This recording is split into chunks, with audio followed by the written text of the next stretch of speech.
Good evening. I have 6:30, so I'll call to order this meeting of the Columbus Common Council, regular meeting for Tuesday, May 1st, 2018. Megan, whenever you're ready, could you please take a roll call? Hendrickson? Here. Kenny? Here. Millar? Here. Reed? Here. Tylen? Here. Tome? Here. Trexler? Here. All present. Thank you. If able, please stand for the Pledge of Allegiance.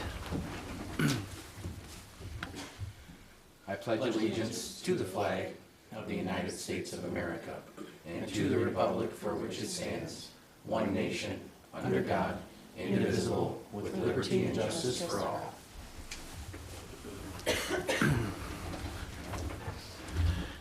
This meeting has been noticed in accordance with state statutes and local ordinances. Next item then is to approve the agenda. Unless there's any alterations or deletions, I'll take a motion to approve the agenda. Motion to approve the agenda? Second.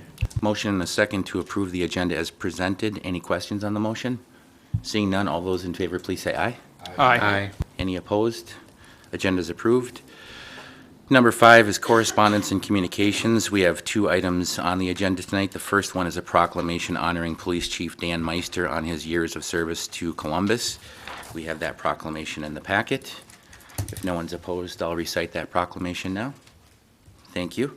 This is a proclamation honoring Police Chief Daniel M. Meister for serving the city of Columbus from 2010 to 2018. Whereas Chief Daniel M. Meister was appointed Chief of the Columbus Police Department on February 1st, 2010, and whereas leading up to his service in our community, Chief Meister started his law enforcement career working as a lieutenant in the Milwaukee Police Department and then as a captain and acting chief within the Pewaukee Police Department. And whereas an United States Army veteran, Chief Meister brought leadership, a commitment to service and community with him to Columbus over his 8 years as chief. And whereas through commitment to community engagement, Chief Meister coordinated and led several police community events over the years, including the annual National Night Out and Coffee with a Cop, and as a regular contributor and advisor to the Columbus School District on school safety initiatives. And whereas Chief Meister showed his commitment to community service as a board member to the Columbus Community Hospital Board of Directors, and whereas Chief Meister has been loyal and committed to the Columbus Police Department and the City of Columbus and has made the city a safer community to work, visit in, and reside in. Now, therefore, I, Michael Tome, Mayor of the City of Columbus, congratulate Daniel M. Meister on his service to the Columbus Police Department and offer him the best wishes in his future career endeavors. Thanks to Chief Meister for his service to the community of Columbus. The next item then is also a proclamation for Municipal Clerks Week. Unless anyone's opposed, I'll recite that one. Municipal Clerks Week is May 6th through the 12th, 2018, whereas the Office of the Municipal Clerk, a time-honored and vital part of local government, exists through the world, and whereas the Office of the Municipal Clerk is the oldest among public servants, and whereas the Office of the Municipal Clerk provides the professional link between the citizens, the local governing bodies, and agencies of government at other levels, and whereas municipal clerks have pledged to be ever mindful of their neutrality and impartiality, rendering equal service to all. And whereas the municipal clerk serves as the information center on functions of local government and community. And whereas municipal clerks continually strive to improve the administration of the affairs of the office of the municipal clerk through participation in education programs, seminars, workshops, and the annual meetings of their state, provincial, county, and international professional organizations, and whereas it is most appropriate that we recognize the accomplishments of the office of the municipal clerk.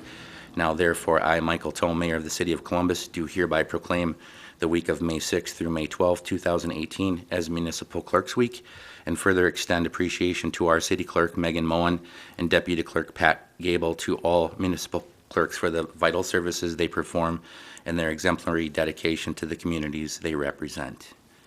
Thank you, Megan, and thank you, Pat.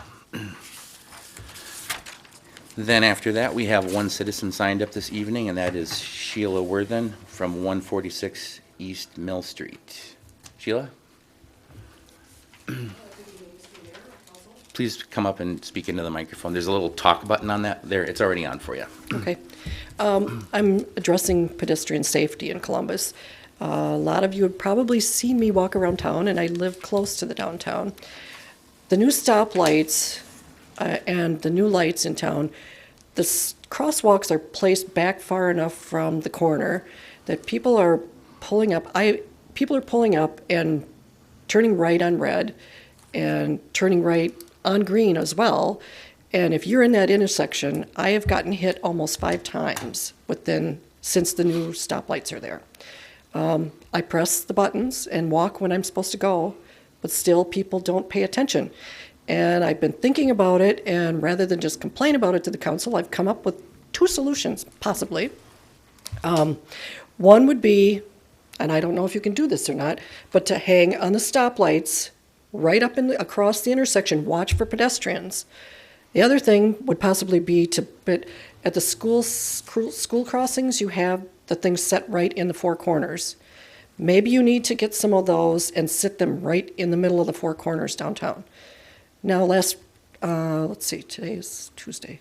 On Sunday morning, I almost got hit down at the corner of, Mill Street and East James.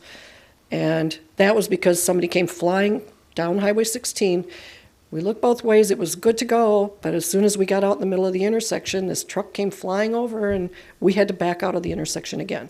So that's another one that probably needs to have some kind of signage or something. I realize it's a state highway, but still, you've had accidents up there before in the past, and I think it needs to be addressed very carefully. The other thing about pedestrian safety is the sidewalks in town. I know that there used to be a sidewalk ordinance, and this could be 15, 20 years ago already, but someone from, I don't know, was it Public Works, used to go around and mark sidewalks every year, and they had to be replaced by the end of the year, or the city had a cement contractor who would come in and replace it for you and put it on your tax rolls. I don't know if that ordinance still stands or if that's still, I don't even know if that was on the books, but that's the way things used to be done.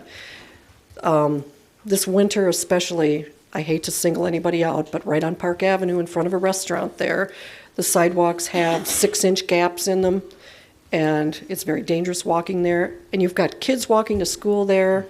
That's your main thoroughfare right through town. So I think that the sidewalks need to be looked at again. And those things are something that the homeowner has to pay for. So if you have somebody go out and look for them and put it on their tax rolls. So those are my suggestions. Thank you for hearing me. I just had one question for Sheila. You said Mill and James. Did you mean Water and James? Oh, yes, Water Okay, and James, I'm thanks. sorry. Yeah. Yep. Yep, down by Old Fireman's. Yep, that's it. Anything Thanks, else? Sheila. All right, thank you. Was there anyone else present that wished to speak under citizen comment that didn't have a chance to sign up this evening? All right. Mike, Oh, sorry. sorry. I guess now would be kind of a good time to jump in and let Sheila know, and I guess everybody else in public, that as part of our 2018 budget, we did put a line item in to kind of start readdressing sidewalk in that exact sort of way that it was done in the old days, in the old ordinances, if you will. So I think that's a good public FYI. I think that the city, acknowledges that there are locations that have some issues, that we can start doing that too, and to make sure that we see this carry forward in this year and hopefully in future budgets that we have here in the city. I talked to Andy about it before, and I guess I thought it'd be better that the whole council hears it. But the downtown is really a big concern. Thank you for your comments. Thanks, Matt. All right, let's move on to the consent agenda then. Tonight we have 6 items. We have the City Council special meeting minutes from March 28th. We have the special assessment public hearing minutes from April 9th. We have library board minutes from February 20th and March 20th. We have the March treasurer's report, and we have a street closing application for the Kiwanis Club of Columbus for May 12th. Any questions on anything on the consent agenda or desire to separate items? If not, I'll take a motion to approve the consent agenda as presented. So moved. Motion and a second to approve the consent agenda. Any questions on the motion? Seeing none, all those in favor, please say aye. Aye. Any opposed? Consent agenda is approved. No unfinished business this evening, so on to new business number 1, which is consider and take action on mayoral appointments to city boards, committees, and commissions. I did submit a list and sent it to council last week for review and hadn't received any comments back. Tonight, the list is essentially committee assignments for city council members, and there are 2 citizen appointments on there to fill some vacancies that need to be addressed sooner than later. Otherwise, I'll be looking to approve another list at the May 15th meeting. So, any questions on that? If not, I'll take a motion to approve. Motion to approve mayoral appointments to city boards, committees, and commissions. Second. Motion and a second to approve the mayoral appointments for city boards, committees, and commissions. Any discussion on the motion? Seeing none. Do we need a voice vote on that or roll call? Okay. All those in favor, please say aye. Aye. Any opposed? Thank you. Number 2, consider and take action on the James Street tree planting proposals. Is this the additional information we had left at our desk this evening? Correct.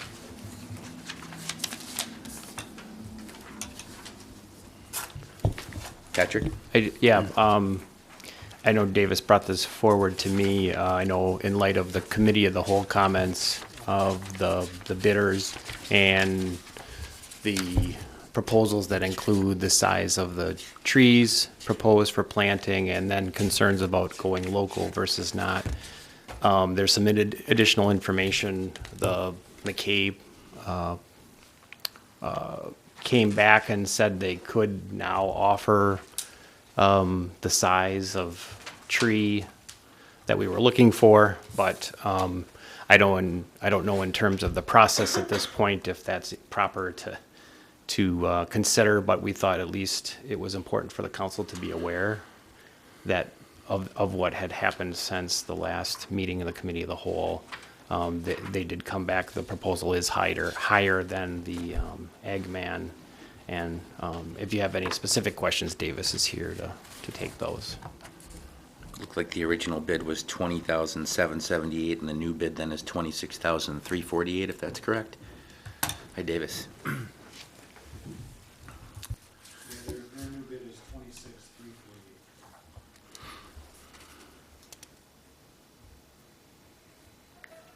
And I believe at the last committee of the whole meeting, we were going to go with Agman. So this would be a little bit over that bid. Yeah. And the reason we were going with Agman is they provided all the sizes that we were looking for in species.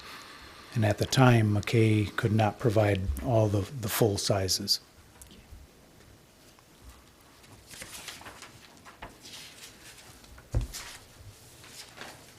Questions? Not a question, just I want to make a comment in case people aren't looking through the packet at home. So just clarify, the new bid from McKay does include the size that we desired of the bigger tree. Yes.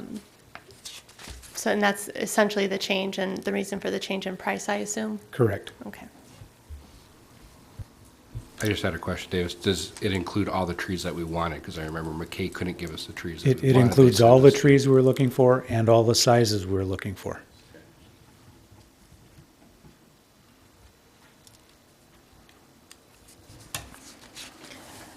Do you feel that if, I think one of the concerns I had was that it was an out-of-state contractor, and do you feel that with them being more of a local contractor, if something were to be wrong, that they might be able to service us a little bit better as well? I think both companies would be able to service the community equal. Do you know- think in regards to potentially having to replace a tree or something in the future, we might get a better response from McKay than the out-of-state provider? I wouldn't say one way or the other. As I said, both contractors are great. They're both good companies. So I would expect the same result from either one. Okay, thank you.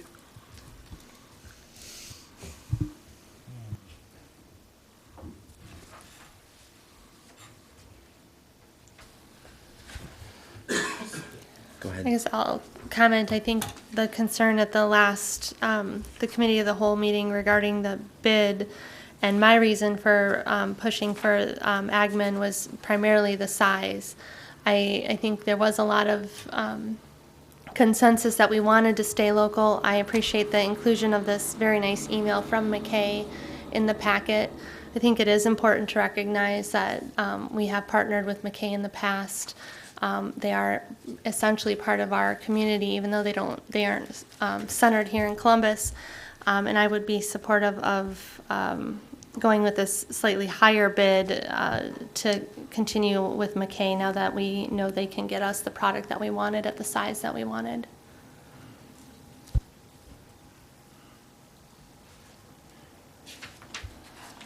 I guess one thing I'm looking at here is, we've got an estimate that doesn't have the same detail that the original bids had, which shows each individual tree. It basically just says every tree is going to be 2.5 inches on the top of it. Right.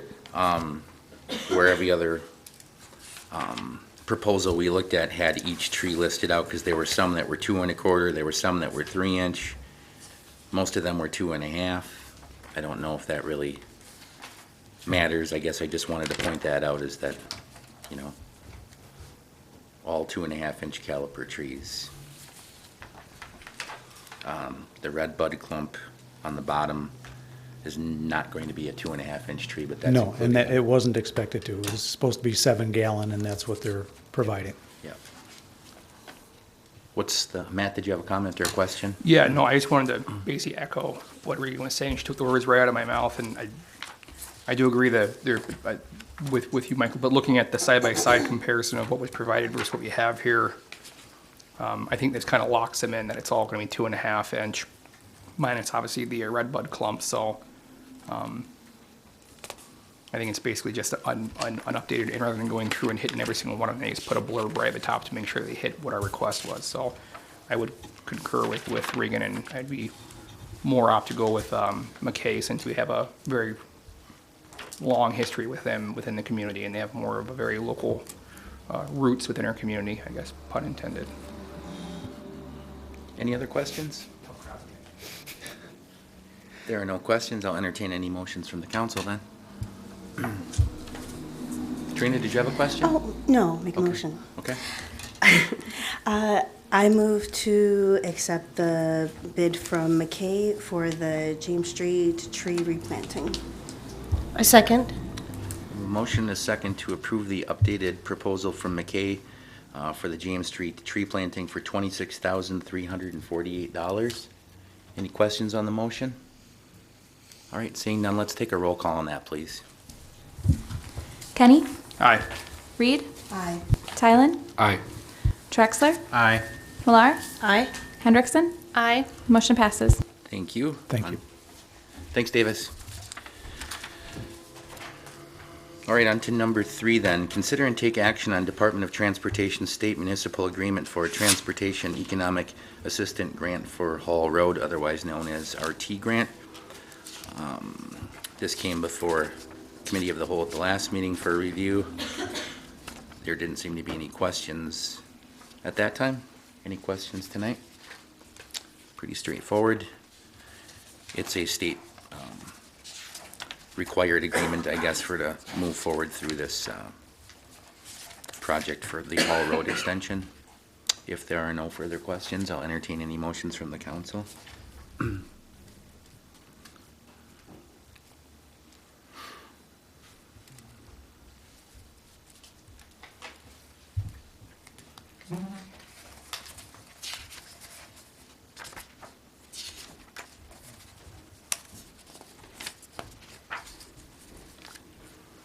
I'll make a motion to take action on the Department of Transportation State Municipal Agreement for Transportation Economic Assistance Grant for Hall Road.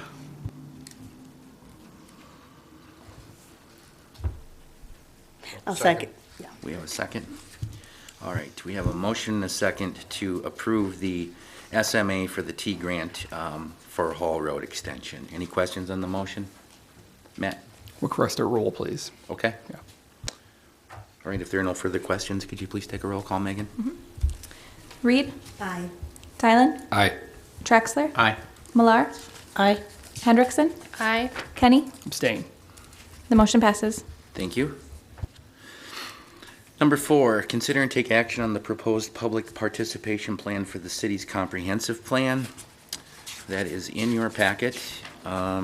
This is something that the Plan Commission's worked on with Matt Schreiber. This is part of the requirement for the comprehensive plan review. I think we hit all the marks on there as far as public participation. We want as much as we can possibly get. Unless there's any questions, we have Matt here. He can answer those. Otherwise, I'll look for a motion from the council.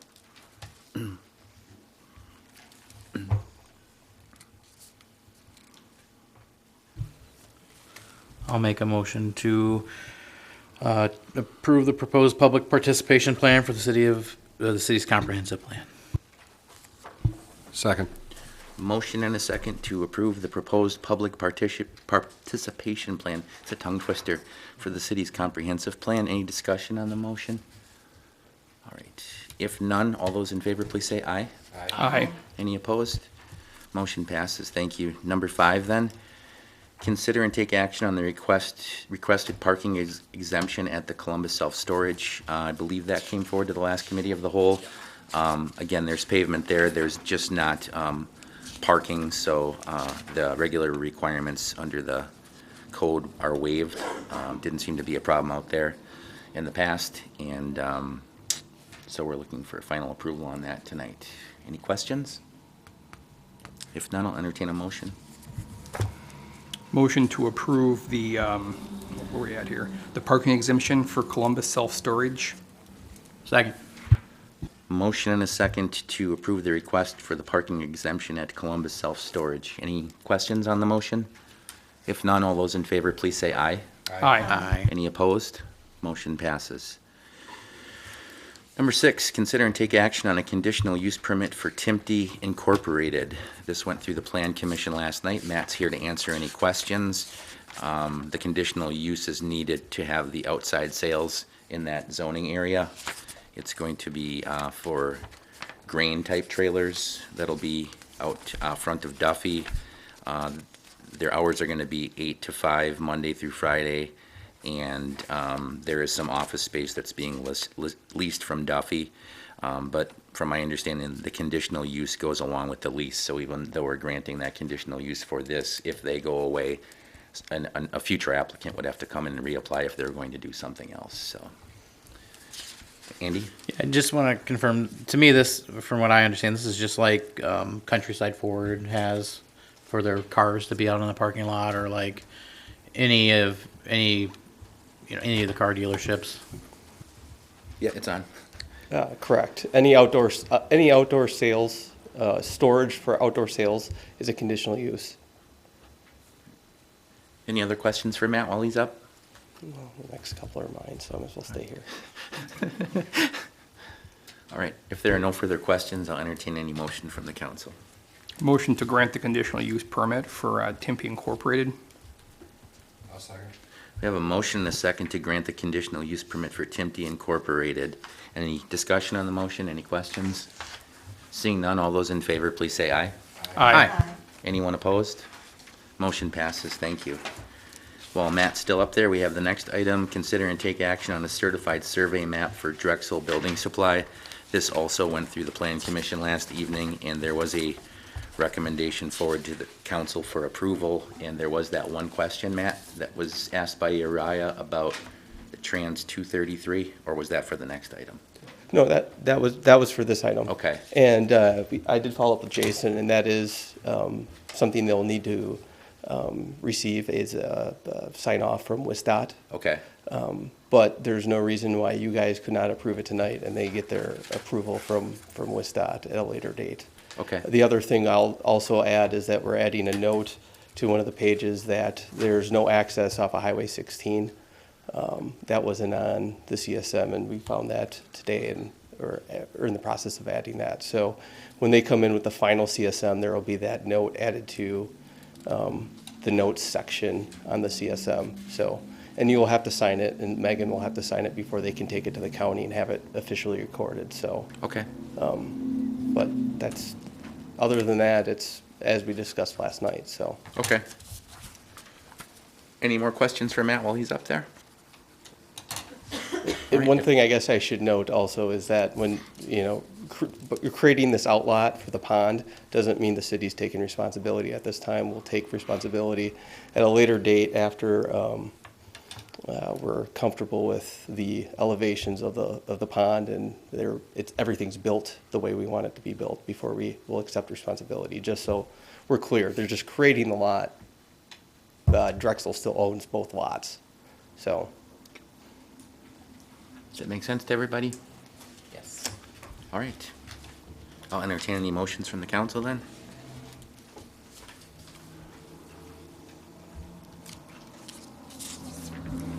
Motion to approve the certified survey map for Drexel Building Supply. Second. We have a motion and a second to approve the certified survey map for Drexel Building Supply, contingent that we have those things cleaned up before signature. Any further discussion or questions on the motion? All right, seeing none, all those in favor, please say aye. Aye. Anyone opposed? Motion passes, thank you. And then consider and take action on a zoning map amendment for 529 Newcomb Street. We still have Matt up here for that. That one seemed very straightforward. There wasn't a lot of discussion at the Plan Commission about that. I think it was just a zoning issue that hadn't noticed until someone tried to sell their house and found out that it was incorrectly zoned, I guess. Is that correct, Matt? Correct, yeah. There's a single-family residence. It's zoned B2 highway commercial. It is in a residential neighborhood. Not really sure how it's zoned B2. Because it's a non-conforming use, the property owner was having issues selling the property because the bank wouldn't want to issue a mortgage for something that's a non-conforming use. So future land use map shows that it's a residential area, so there shouldn't be any issue with the rezoning, and Plan Commission reviewed it last night and gave a positive recommendation to the council, so. Yep.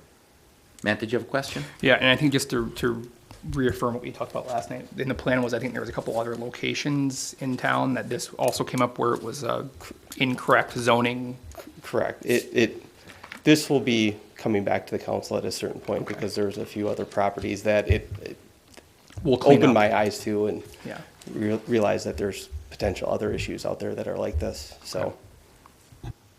Any other questions for Matt? If not, I'll entertain a motion from the council then. Motion to approve the amendment to the zoning map for 529 Newcomb Street from B2 to R3. Second. We have a motion and a second to amend the zoning map for 529 Newcomb Street as stated. Any discussion on the motion? If none, all those in favor, please say aye. Aye. Any opposed? Motion passes. Thank you. All right. Number 9, consider and take action on applications for operators licenses. I believe we only have one this evening, and that's for Angela L. Wise. Any questions? If not, I'll entertain a motion. I'll make a motion to approve the new operator license for Angela L. Wise. Second. Motion and a second to approve the operator's license for Angela L. Wise. Any discussion on that? If none, all those in favor, please say aye. Aye. Any opposed? Motion passes. Number 10 then, consider and take action on claims in the amount of $278,916.06. Any discussion on the claims or questions on the claims? If none, I'll entertain a motion to approve the claims in the amount read. So moved.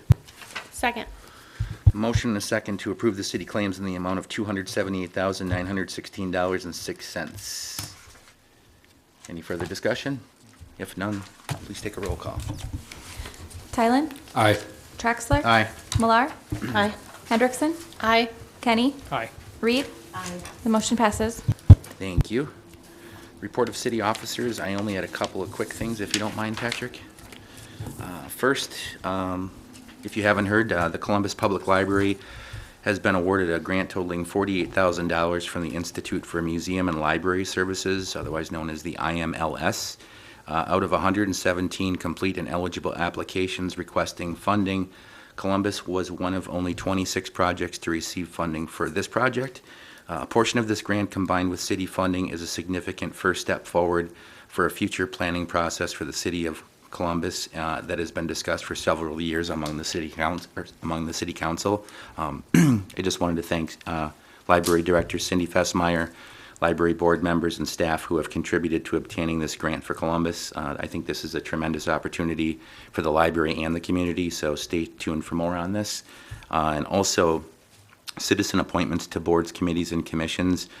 Per J.T. Seskowski, our community outreach director, informed me today that our online application tool launched today on the city website, and that's going to be dispersed through social media, website, and other city pages.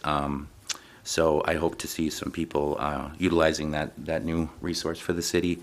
If anybody has any interest, there's also a tab on the online sign-up form that says, I don't know what I want, I'm just interested. So even if you don't know exactly what you want to do, we can have a discussion and I can try to find a place for you. So contact me if you have any interest in that. That's all I had. Patrick? Thank you, Mayor. A few things to report on tonight. I'd just like to personally thank Chief Dan Meister for his time with the city, appreciate his service and his friendship, and certainly wish him good luck. With that, also want to express appreciation of the work of the police department on Sunday with the incident that took place, and very serious issue, and I'm glad we've got the people we have on our team to address those things when they come up. On Saturday, I spent some time at Fireman's Park at the Arbor Day celebration. Was a great weather, great morning, and appreciate the work of Public Works, Recreation, and library, police, all the agencies involved. I apologize if I missed anybody, but it's a coordinated effort and a great job. It's a great event to celebrate what we have in terms of our urban forests. So that's always something to look forward to. Kind of on a sad note, I just wanted to share that Larry Brewster was the city engineer for the city quite a bit ago, but was city engineer for a long span of time. I don't exactly know how long, but it was considerable, and he recently passed away at the age of 89, so I thought that was worth mentioning. And finally, just want to notify residents that some more information will be coming, but the spring cleanup is on tap the week of May 14th, working with Columbia County Solid Waste, similar to last year. Like I said, there'll be some information shared, but for those watching at home, the event is May 14th that week, corresponding with your normal trash pickup day. Thank you, Mayor. Thanks, Patrick. Anybody up here have anything to add? If not, I'll take a motion to adjourn. So moved. Second. Motion and a second to adjourn. Any discussion on that? Seeing none, all those in favor, please say aye. Aye. Any opposed? We'll stand adjourned for a few minutes and return for the committee of the whole meeting. Thank you.